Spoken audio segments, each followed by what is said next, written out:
Wewe unaona Gideon hapa anamkatalia Mungu. Mungu anamwambia utakwenda kwa uwezo wako. Wewe una uwezo gani? Unaweza nini? Je, hicho unachoweza umeshawahi kukitumia? Mungu ataweka mafuta siku unakitumia.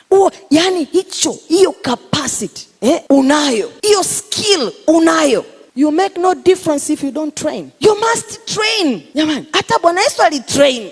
Sawa? Yani lazima ujiweke kwenye mchakato wa kujifunza ili uwe yule unayetaka kuwa. Ndio ilikuwa Gideon. Kakaa tu na uwezo wake. Yani jamaa bingwa sana. Eti anatumia nguvu zote kupepeta ngano. Jamani.